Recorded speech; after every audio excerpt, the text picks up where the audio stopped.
जो प्रभु को भय करते हैं, उन्हें प्रभु का दूत चारों ओर से घेरे रहते हैं। परखो प्रभु कितना भला है, धन्य है वो ही जन जो उसकी शरण में आए।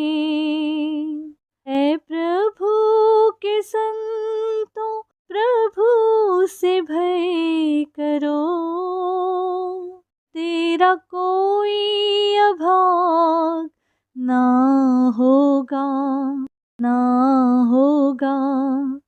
हर घड़ी हर पल करूँगा स्तुति सदा, यहोवा का, यहोवा